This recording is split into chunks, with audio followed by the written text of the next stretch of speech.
où est son texte? Il y a un moment, il nous a raconté ce qui lui est arrivé. Non, c'était là. Il nous a dit que donc il a fait une photo de route, d'autoroute. Je vous montre après.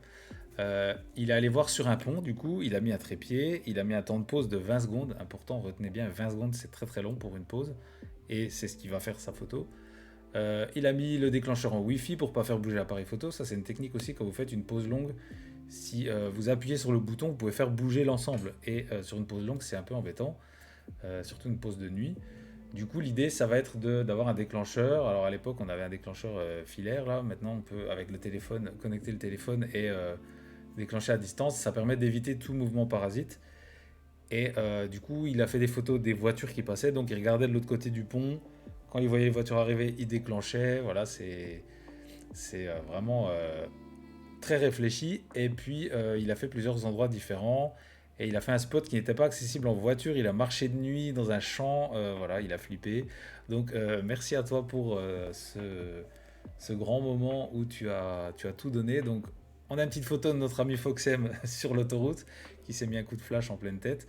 J'ai remarqué que voilà, les 20 secondes sont visibles ici.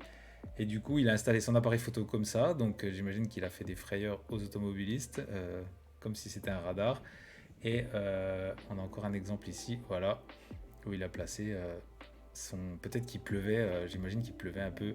Il a protégé son appareil photo avec une veste. Mais en tout cas, voilà, on voit qu'il y a eu un gros challenge de sa part. Et du coup, la photo finale qu'il a sélectionnée, c'est celle-ci. Donc déjà, on aime parce qu'il y a des noms de villages d'Alsace imprononçables pour ceux qui ne vivent pas ici, hein. Les Alsaciens, vous reconnaissez. Euh, et en tout cas, voilà. Donc les 20 secondes, en fait, ont permis de saisir le mouvement des phares des voitures qui passent. Et ce qu'il nous disait, justement, il surveillait l'arrivée des voitures pour déclencher, pour pouvoir avoir ces 3 fils de voitures. Parce que bon, l'autoroute de nuit, il n'y a pas toujours du monde qui passe, donc il faut essayer de saisir tout ça. 20 secondes, c'est vraiment énorme, ouais. Et du coup, bah, c'est ce qui permet, le moment où la voiture est là en bas jusqu'à ce qu'elle soit au bout, il se passe certainement une vingtaine de secondes, peut-être un peu moins, ça dépend de leur vitesse, mais voilà, c'est ce qui permet de saisir ce très très long filet et peut-être même plusieurs voitures. J'imagine bien qu'il y a plusieurs voitures là si on regarde. Il y a peut-être au moins 2 ou 3 voitures qui sont passées sur chaque fil, ce qui permet d'avoir vraiment ces rails de phare et c'est super intéressant. 20 secondes, c'est énorme effectivement. Et je vais juste retourner dans son backstage pour voir parce qu'on voit son appareil photo. Alors, il a peut-être pas pris toutes les photos comme ça, mais on est sur 20 secondes, 200 ISO. On voit pas l'ouverture. Mais le conseil pour ce genre de photo, c'est en fait, de choisir sa vitesse qui correspond au mouvement qu'on veut donner. Donc là, les voitures, si elles mettent 20 secondes à faire cette portion-là, ben on met 20 secondes. Et ensuite, on va régler le reste en fonction. Donc les ISO au minimum, souvent. On va pas trop monter les ISO sur une photo comme ça parce que c'est le temps d'exposition qui va faire la luminosité. Et puis après, on ferme le diaphragme pour que ça corresponde à ce temps-là. Donc là, il doit peut-être être fermé à F8, F9, j'en sais rien, ça dépend de la luminosité ambiante. On ne se rend pas toujours compte des fois, en pleine nuit, on a un ciel comme ça, si on a un temps d'expo qui est assez long. Donc voilà. Et tu nous dis, tu as fait la même chose, perché sur un pont au-dessus de l'autoroute. Tu te rappelles plus tes exifs, mais voilà, s'il est à 20 secondes, j'imagine qu'il a fermé son diaphragme quand même pas mal. De son ISO, il est minimum à F7, quelque chose comme ça, je pense, pour ne pas trop non plus laisser entrer de lumière, parce que ces phares-là, c'est très lumineux. Alors on voit justement les phares blancs hein, de l'avant des voitures sont très très lumineux. Là, c'est hyper saturé, hyper cramé. Après, c'est pas un défaut, hein, on voit bien le passage intense qu'il y a eu ici. Et, euh, et du coup, là, moi j'aime bien les phares rouges, là, c'est super intéressant. Il y a un côté très surréaliste dans ce genre de photos. Et c'est très formateur. Moi, j'en ai déjà fait aussi plusieurs fois. C'est formateur pour comprendre comment fonctionne la vitesse, comment fonctionne le fameux triangle exposition avec les ISO, la vitesse et l'ouverture. Dans ce genre de situation, on le comprend très bien. Donc voilà, je conseille ce genre de truc. Par contre, faites attention sur les ponts. Ne vous mettez pas en danger. Foxem a dû traverser des champs à pied. Faites attention. Voilà. N'allez pas vous mettre en danger pour un défi photo. Ce genre de truc, on peut le faire n'importe où finalement. Il faut juste qu'il y ait un minimum de passage, quoi. Voilà. Ensuite, on a eu Eberwald qui nous a proposé une photo, dont je disais tout à l'heure, le public qui est en mouvement. Une photo d'un groupe de musique qui est, lui, figé, plutôt figé, et le public en mouvement. Donc voilà, bravo à toi, ça c'est pas évident à faire, surtout que les mouvements sont très très aléatoires et tu peux pas prévoir à quelle vitesse vont bouger les gens. C'est ce qui explique d'ailleurs que certains gens sont plus flous que d'autres.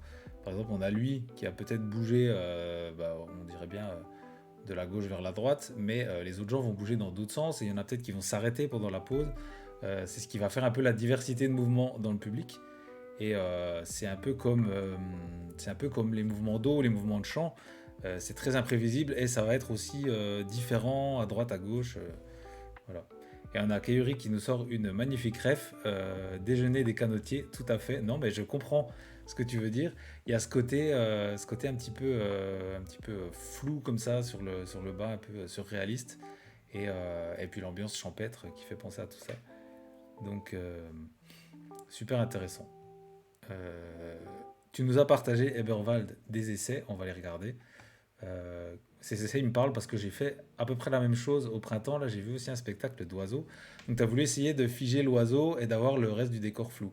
Alors là, du coup, tu avais plein de contraintes. C'est que tu as des gens devant toi et ça, c'est pas évident pour la composition. Les oiseaux, alors ils volent certes de façon assez rectiligne, mais tu sais pas trop exactement dans quel sens ils vont aller. Et s'il y a un petit mouvement latéral, ça, t'en sais rien. Voilà, donc là, par exemple, dommage, ça aurait pu être hyper réussi, mais tu as cette grosse tête qui te gêne. Mais voilà, ce genre de mouvement est très sympa. Et puis faire le focus aussi, c'est pas évident. Ah, tu nous dis que Discord a explosé tes couleurs, ah, c'est dommage. Je sais pas, je vais peut-être mettre en place autre chose pour récupérer vos photos parce que vous êtes nombreux à devoir faire des réductions de taille et tout ça sur Discord, c'est un peu chiant. Je vais regarder. Voilà, donc là, pas évident, hein, ça illustre bien et merci d'avoir partagé ça parce qu'en général, c'est là on les efface et on se dit je les montrerai pas, mais c'est cool de partager ça parce que tout le monde fait des échecs sur ce genre de photos. Donc voilà, là, dommage, tout est flou, mais sur ce type de mouvement, ça peut être intéressant. Ici, on commence à avoir quelque chose de pas trop mal sur l'aigle, là. Il y en a encore une. Voilà, magnifique bestiole au demeurant. Mais vraiment pas facile de figer ce genre de mouvement. Ici, on a un effet, là, propulsion hypersonique derrière l'aigle, j'adore.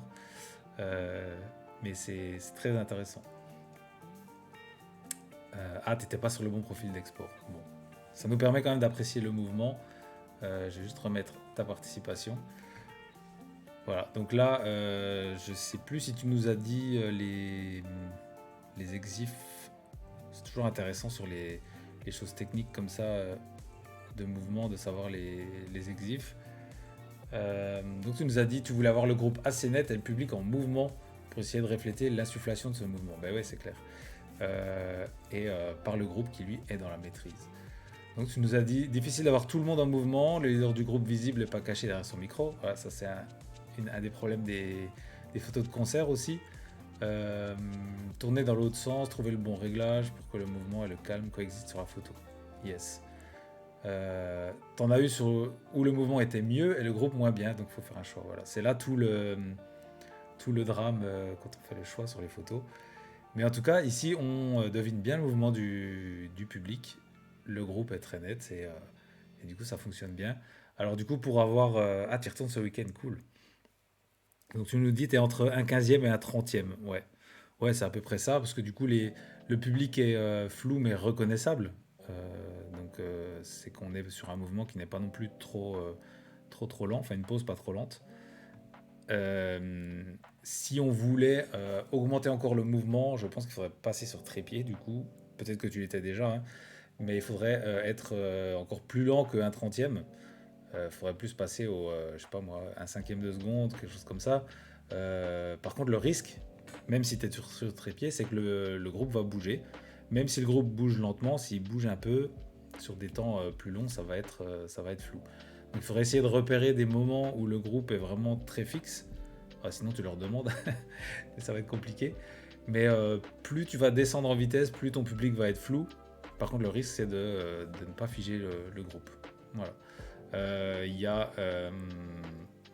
y aurait d'autres moyens de contourner tout ça. Alors sur scène, non, c'est compliqué, mais si tu voulais faire un peu ce type de mouvement de façon plus artificielle, ça serait d'utiliser un flash. Imaginons qu'il y ait un seul chanteur, que tu aies le temps et que tu puisses poser un peu du matériel. Tu pourrais faire une pause relativement longue, en s'approchant de la seconde par exemple, avec un public qui bouge énormément, et puis utiliser un flash sur ton chanteur et le figer à la fin de la photo. Un peu comme ce que j'ai fait ici.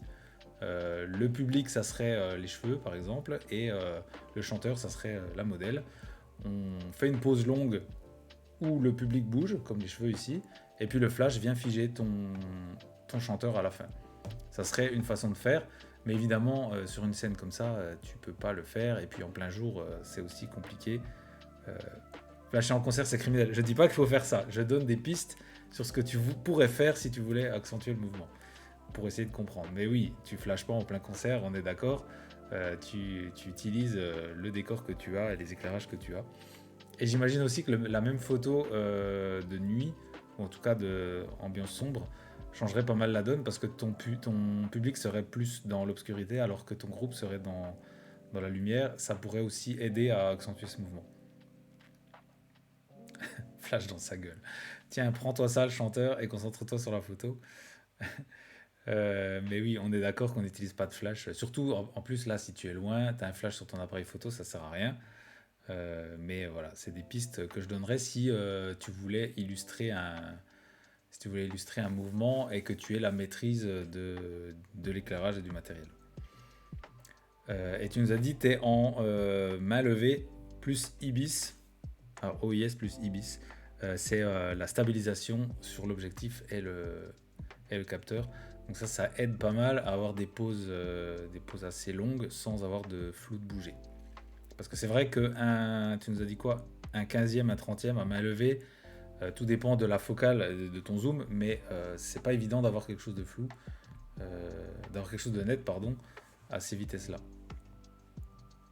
Voilà, et on va passer sur la dernière participation, c'est Ellie qui a participé in extremis hier, mais c'est validé. C'était un show aérien. Ah, je reviens juste sur ce que tu as dit, tu dois être vers 50 mm. Ouais, alors 50 mm, normalement la règle qu'on donne, c'est si tu es à 1 cinquantième, enfin si tu es à 50 mm, tu peux aller jusqu'à 1 cinquantième à main levée. C'est ce qu'on dit pour en tout cas un capteur 24 par 36. C'est une règle, mais avec les stabilisateurs, on la contourne aisément. Et puis après, voilà, tu peux avoir croppé. Mais en tout cas, c'est cette règle-là qu'on se donne si vous avez un réflexe. On se dit, je suis au 50 mm, je peux aller à un cinquantième sans risque de flou de bouger si vous n'avez pas de stabilisation. Je reviens à la photo d'Eli. Du coup, c'était un show aérien où l'avion. Donc là, on se doute bien qu'il est en mouvement, l'avion. Du coup, l'avion est figé dans son mouvement. Et puis, on a cette traînée de fumée qui montre bien le mouvement. La composition est très sympa. Bravo d'avoir choisi cette diagonale comme ça. Je ne sais pas si tu l'as eu direct comme ça, si tu as recadré. En tout cas, Ellie, tu nous as parlé de ton appareil photo qui zoome très très fort. C'est un bridge. Et du coup, il y a un zoom optique et zoom numérique, ce qui permet de se rapprocher du sujet comme ça. Et voilà, ça fonctionne bien. C'est très chouette. Je connais quelques potes qui font de la photo d'aviation. J'avoue que moi perso, ça me botterait pas d'en faire parce que c'est vraiment de l'attente et voilà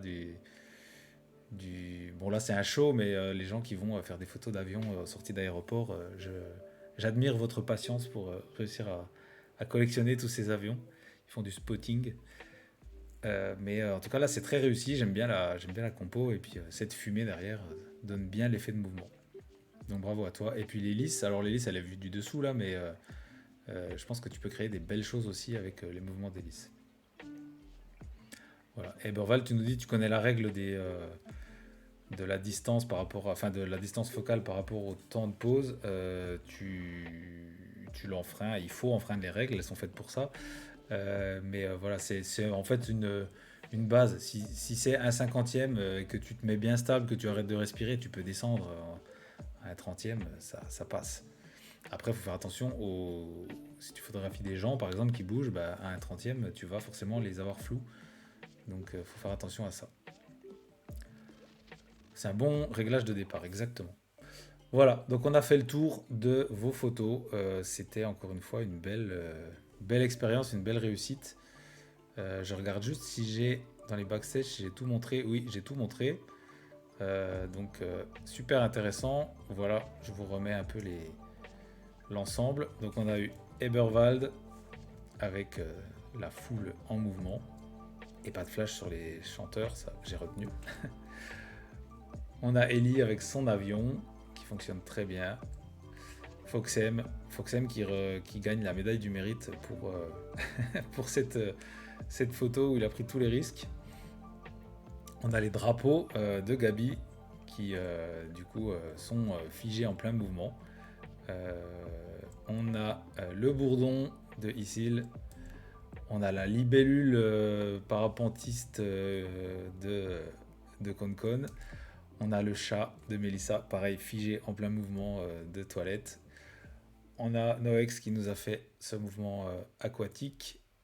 Et puis ma proposition avec le mouvement en double exposition. Voilà, je crois on peut dire qu'on a encore des très belles propositions ce mois-ci. Et du coup, on va continuer. Comme je le disais en intro du live, le défi en cours, il y en a 2. Donc là, je rappelle, hein, pour ceux qui participent, vous avez des points qui sont attribués, 50 points pour chaque participation et 25 points pour si vous nous donnez des backstage ou des indices sur comment vous avez fait votre photo.